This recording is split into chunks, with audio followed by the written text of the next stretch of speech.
धर्मा का महायुद्ध अनकही कथा भाग 2 अध्याय 11 दो एनर्जीज का मालिक। धर्मा का शरीर बेसुध पड़ा हुआ था। जनक 290 एक स्पेसशिप होकर भी बहुत ज्यादा दुखी था। ड्राइड और रोबोट अपनी पूरी कोशिश कर रहे थे कि वो धर्मा का कुछ इलाज कर सके। धर्मा उनके किसी भी प्रयास की कोई भी प्रतिक्रिया नहीं दिखा रहा था। उन सभी को लग गया कि धर्मा का अंत इस तरह से होना था। जनक 290 और वो सभी ड्रॉइड्स और रोबोट अब पूरी तरह से कंफ्यूज थे कि उन्हें अब क्या करना है। धर्मा का बेसुध शरीर उनके सामने था। जनक 290 ने यह फैसला लिया कि वो आगामी देव और गुनिका को खबर भेज दे। उसने उन्हें मैसेज कर दिया और अब वो उन लोगों का इंतजार कर रहा था। आगामी देव और गुनिका जल्द ही जनक 290 पर आ गए थे। जनक 290 को जल्द ही इरिट्रिया से बाहर चले जाना था क्योंकि वो एक भगोड़ा स्पेसशिप था और पुलिस और अजय सेना उसे ढूंढ रहे थे। जनक 290 एक बहुत विशाल मैदान में इस वक्त स्थित था। वो अपनी उड़ान के लिए तैयार था, परंतु धर्मा की इस अकस्मात मृत्यु ने उसे भ्रमित कर दिया था।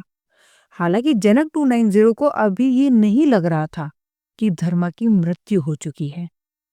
आगामी देव और गुनिका अपने पेंटागन रूपी व्हीकल से जनक 290 के बिल्कुल समीप आ गए और जनक 290 ने अपने द्वार उनके लिए खोल दिए। उनका पेंटागन रूपी वाहन जनक 290 के पार्किंग एरिया में पार्क करके उन दोनों ने जनक 290 को मानसिक संदेश भेज दिया था। जनक 290 ने उन्हें वहां बीम कर लिया जहां इस वक्त धर्मा का मृत शरीर पड़ा हुआ था। आगामी देव और गुनिका पूरी तरह से विस्मित थे। क्या ये कोई बहरूपिया था? आगामी देव सोच में पड़ गए थे। गुनिका भी पूरी तरह से चकित थी। उन दोनों को ही लगा था कि धर्मा वाकई सन ऑफ गॉड है। आखिर जनक 290 ने भी इस बात की पुष्टि की थी कि ये वही व्यक्ति है जिसे वो दूसरे पैरेलल यूनिवर्स के ग्रह पृथ्वी से लाया था। धर्मा के शरीर को मरे हुए अब पृथ्वी के समय अनुसार कुछ 2 घंटे हो चुके थे। आगामी देव अपने साथ कुछ यंत्र लाया था और उनसे भी ये साबित हो गया था कि ये शरीर अब बेजान हो चुका था। गुनिका ने बहुत ही उदासी भरे स्वर में आगामी देव से कहा, तो क्या सन ऑफ गॉड सचमुच मर चुके हैं? आगामी देव ने अपने उस यंत्र को देखा और उसकी सारी कैलकुलेशंस को समझने का प्रयास किया। फिर आगामी देव ने कहा, गुनिका, कुछ समझ नहीं आ रहा है। शरीर तो मृत लग रहा है, परंतु फिर भी कुछ है जो इस शरीर को जीवित रखे हुए है। क्या? गुनिका के स्वर में थोड़ी सी आशा और खुशी थी। मेरा मतलब है कि सारे पैरामीटर देखकर लगता है कि ये शरीर मृत है, परंतु फिर भी ये शरीर ऐसे कई दिनों या महीनों तक भी पड़ा रहे तो ये शरीर लेश मात्र भी गलेगा नहीं। आगामी देव, ये क्या पहेली है? यदि शरीर मृत हो चुका है तो ये शरीर खराब क्यों नहीं होगा? गुनिका, ये एक पहेली है जो मुझे समझ नहीं आ रही। हमारे किसी के भी शरीर से सन ऑफ गॉड का शरीर भिन्न है। क्या? गुनिका को आश्चर्य भी हुआ और थोड़ी खुशी भी। आखिर ये वाकई में सन ऑफ गॉड थे। हाँ गुनिका, हम सभी जीवित प्राणी मृत्यु के बाद हड्डियों के एक ढांचे में परिवर्तित हो जाते हैं, परंतु मेरी कैलकुलेशन बता रही है कि सन ऑफ गॉड के साथ ऐसा नहीं होगा, चाहे वो कितने भी समय तक ऐसे मृत पड़े रहे। गुनिका ने बहुत ही विस्मय से धर्मा को देखा। उस मृत शरीर में अभी भी वो ही कांति और ऊर्जा थी जो उसके जीवित रहने पर रहती थी। मतलब ये सिर्फ एक नींद में गए हैं? गुनिका बोली। हाँ, ऐसा ही कुछ समझ लो, परंतु इन्हें इस निद्रा से कैसे उठाएं, ये समझ के परे है। गुनिका ने फिर धर्मा को अच्छे से देखा। वो खुशी के मारे चीख पड़ी, वो निद्रा से जाग रहे हैं। आगामी देव ने फौरन धर्मा के शरीर की ओर देखा। उसमें कुछ हलचल हो रही थी। धर्मा धीरे धीरे होश में आ रहा था, जैसे कोई वाकई लंबी नींद के बाद उठा हो। जनक 290 की भी खुशी का ठिकाना नहीं था। वो एक स्पेसशिप था, परंतु वो अब ऐसा ही महसूस कर रहा था जैसे कोई उसका अपना मृत्यु को धोखा देकर जीवित हुआ था। धर्मा ने अपने आसपास आगामी देव और गुनिका को देखा। बहुत से ड्रॉइड और रोबोट भी वहां थे। धर्मा समझ चुका था कि वो लोग वहां क्यों थे। मैंने आप लोगों को कुछ ज्यादा ही बड़ा सदमा दे दिया, धर्मा मुस्कुराते हुए बोला। हमें लगा कि आगामी देव कुछ बोलते बोलते रुक गए। हाँ, मैं समझ गया। वैसे मुझे नहीं पता था कि जनक 290 का न्यूरल सिस्टम इतना ज्यादा जटिल होगा। मुझे लगा मैं वो झेल पाऊंगा, परंतु धर्मा ने अपने माथे की ओर इशारा किया। वो अभी तक थोड़ा सूजा हुआ था। हम सब तो घबरा ही गए थे, परंतु वाकई आप सन ऑफ गॉड हैं। अभी आगामी देव ने बताया आपकी शारीरिक बनावट हम सब से भिन्न है। गुनिका खुशी भरे स्वर में बोली। चलो, ये बात तो अच्छी हुई कि आप लोगों का मुझ पर से संशय दूर हुआ, धर्मा मुस्कुराते हुए बोला। हमें आप पर संशय था ही नहीं, आगामी देव ने कहा। ये तो आप मेरा मन रखने के लिए कह रहे हैं, धर्मा ने कहा। आगामी देव चुप ही रहे। वो और गुनिका अभी भी धर्मा को विस्मय से ही देख रहे थे। उन्हें समझ नहीं आया कि 2-3 घंटे ऐसे मृत प्राय रहने के पश्चात धर्मा इतना नॉर्मल कैसे था, इतना सामान्य, जैसे कुछ हुआ ही नहीं।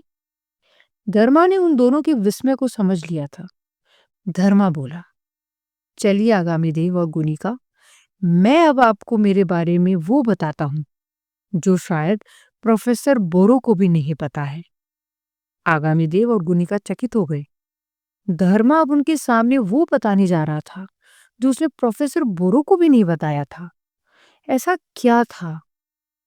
मुझे प्रोफेसर बोरो ने बताया कि उन्होंने मुझे पृथ्वी नामक ग्रह पर, जो एक पैरेलल यूनिवर्स में है, वहां बचपन में छोड़ दिया था। आगामी देव और गुनिका बहुत ही गौर से धर्मा की बातें सुन रही थी। जनक 290 भी धर्मा को बहुत ध्यान से सुन रहा था। उन्होंने मुझे मेरी माता गायत्री देवी को दे दिया था। मैं नवजात शिशु था। धर्मा कुछ पल के लिए उदास हो गया। उसे अपने माता पिता याद आ गए थे। वो भयंकर आग भी याद आ गई थी जिसमें वो जल गए थे। धर्मा ने फिर खुद को संभाला और आगे कहा, परंतु मैं जीवित नहीं प्रतीत हो रहा था। उस पैरेलल यूनिवर्स की जो ऊर्जा थी वो शायद म्यूवर्स वासियों के लिए सही नहीं थी। इस म्यूवर्स का कोई भी प्राणी या वस्तु शायद उस पैरेलल यूनिवर्स में जीवित नहीं रह सकता था। आगामी देव गुनिका बहुत ध्यान से धर्मा को सुन रहे थे। मेरे माता और पिता को समझ ही नहीं आया कि जोरो ने आखिर एक मृत बच्चे को उन्हें क्यों दिया। जोरो आपको पृथ्वी पर छोड़कर आया? आगामी देव ने पूछा। हाँ आगामी देव, परंतु जोरो को नहीं पता था कि उसके मुझे छोड़कर जाते ही मैं मृत प्राय हो जाऊंगा। आगामी देव और गुनिका विस्मित थे। उन्हें धर्मा की बातें पूरी तरह से समझ नहीं आ रही थी, परंतु वो फिर भी बहुत ध्यान से उन्हें सुन रहे थे। मेरे माता और पिता के पास एक ही चारा था कि वो मुझे कहीं दफना दे। उन्होंने ऐसे ही करने की सोची और मुझे उसी इंक्यूबेटर में, जिसमें जोरो ने मुझे उन्हें सौंपा था, उसके सहित एक छोटे से गड्ढे में दफना दिया। आगामी देव और गुनिका के साथ साथ जनक 290 को भी कहानी बहुत ही विस्मित कर रही थी। परंतु जब वो मुझे दफना चुके थे, मेरी माता को पता नहीं कैसे ये आभास हुआ कि मुझे इंक्यूबेटर से निकाल लेना चाहिए, और उन्होंने मुझे उस गड्ढे से बाहर निकाला। और इंक्यूबेटर से निकालकर जब उन्होंने मुझे अपनी गोद में लिया, तो उन्हें भी वही एहसास हुआ होगा कि आपका शरीर बिल्कुल भी क्षीण नहीं हो रहा। आगामी देव बीच में बोला। हाँ आगामी देव, इस बात ने उन्हें बहुत विस्मित कर दिया। उन्होंने अपना कार्य छोड़ दिया और मुझे लेकर वो हिमालय में महायोगी बाबा के पास चली गई। आगामी देव और गुनिका को समझ आ चुका था कि धर्मा वाकई सन ऑफ गॉड है, वरना एक दूसरे पैरेलल यूनिवर्स में वो कैसे जीवित रह सकते थे? आगामी देव ने जोरों से सुना था कि जब वो बोमिनी तक में दूसरे यूनिवर्स में गए थे, बोमिनी जैसा प्रबल स्पेसशिप तक उस यूनिवर्स में ज्यादा नहीं ठहर सका था। महायोगी ने मेरा वो मृत प्राय शिशु शरीर देखा और कहा कि मेरे अंदर दो एनर्जीज समाहित है। दो एनर्जीज? आगामी देव और गुनिका दोनों बोल उठे। हाँ, वो शायद इस यूनिवर्स में पैदा होने और पैदा होते ही उस दूसरी दुनिया में जाने के कारण शायद मेरे अंदर दो अलग अलग दुनियाओं की एनर्जीज आ गई।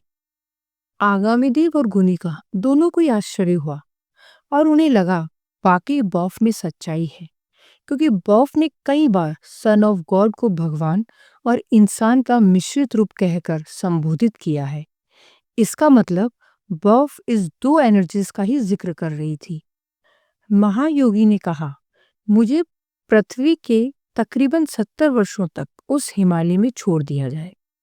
मेरे माता पिता ने मुझे वहीं छोड़ दिया। बाद में महायोगी ने मुझे बताया कि उन्होंने मुझे संभाला या शांग्रिला नामक एक जगह पर एक मंदिर में छोड़ दिया। मैं 70 वर्षों तक वैसे ही वहां पड़ा रहा और फिर मेरे अंदर चेतना आ गई। आगामी देव और गुनिका दोनों विस्मित थे और अब उनका धर्मा को देखने का नजरिया पूरी तरह से बदल चुका था। वो धर्मा के भक्त बन चुके थे। शायद मेरे अंदर उस दूसरी दुनिया अर्थात पृथ्वी के ब्रह्मांड की एनर्जी ने और इस म्यूअस की एनर्जी ने, जहां मैं पैदा हुआ था, एक साथ जगह बना ली थी। महायोगी ने मुझे फिर कुछ 2 वर्षों तक अपने साथ ही रखा। मैं धीरे धीरे बड़ा हुआ और फिर जब मैं 2 वर्ष का हुआ, उन्होंने मुझे मेरे माता पिता को सौंप दिया। आप 2 नहीं 72 वर्ष के हो चुके थे। गुनिका अकस्मात ही बोल उठी। हाँ, परंतु वो 70 वर्ष जब मैं केवल एक लंबी निंद्रा में सो रहा था, उसे मैंने नहीं गिना। फिर जब आप 2 वर्ष के बालक हो गए, तो आपके माता पिता आपको लेकर चले गए? आगामी देव ने कहा। हाँ, फिर मैं मेरे माता पिता के साथ रहने लगा और धीरे धीरे मैंने पृथ्वी के स्पेस गिल्ड एक बहुत ही कठिन परीक्षा पास कर ली। परंतु उस दिन जोरो मुझे यहाँ से लेने आ गया। परंतु जोरो को कैसे पता चला आपके बारे में? आगामी देव ने पूछा। जोरो ने पहले ही मेरे माता पिता को कह दिया था कि वो सही समय पर मुझे लेने आएगा। तो जोरो और प्रोफेसर बोरो आपको पृथ्वी पर मॉनिटर कैसे कर रहे थे? नहीं, शायद मॉनिटर तो नहीं कर रहे होंगे, परंतु प्रोफेसर बोरो ने उस समय जोरो को मुझे लेने भेजा होगा, जो बॉफ के अनुसार सही होगा। धर्मा को हालांकि अभी तक बॉफ में ज्यादा यकीन नहीं था। वो धार्मिक पुस्तकों को ज्यादा अहमियत नहीं देता था, परंतु उसे यदि अपनी सन ऑफ गॉड के लेजेंड को बरकरार रखना है, तो उसे बॉफ में लोगों के यकीन का ही फायदा उठाना था। आगामी देव और गुनिका इस पूरी कहानी को सुनकर स्तब्ध हो चुके थे। धर्मा ने उन दोनों को कहा, आप लोगों को अब यहां से जाना चाहिए। मुझे X141 की यात्रा तय करनी है। आगामी देव और गुनिका दोनों ने हामी में सर हिलाया। वो दोनों उठ खड़े हुए और धर्मा भी खड़ा हो गया। आगामी देव और गुनिका ने धर्मा को कसकर गले लगा लिया। मुझे अब बिल्कुल भी संशय नहीं है, X141 पर आप अपनी विजय पताका फहरा ही देंगी। वो आपकी अनुयायी बन ही जाएंगी। नोकोविद का सिंहासन अब डोलने वाला है। आगामी देव बहुत ही हर्षित स्वर में बोला। धर्मा के चेहरे पर एक अलग सी मुस्कान थी। धर्मा को देखकर आगामी देव और गुनिका में अब एक अलग ही साहस आ गया था। धर्मा वाकई में सन ऑफ गॉड था, जो लोगों को अपने ऑरा से प्रभावित कर देता था। उसने बहुत ही कम समय में उन सभी लोगों पर अपनी छाप छोड़ दी थी जो उसके संपर्क में आए थे, चाहे वो अधिवक्ता नाना हो या आगामी देव और गुनिका।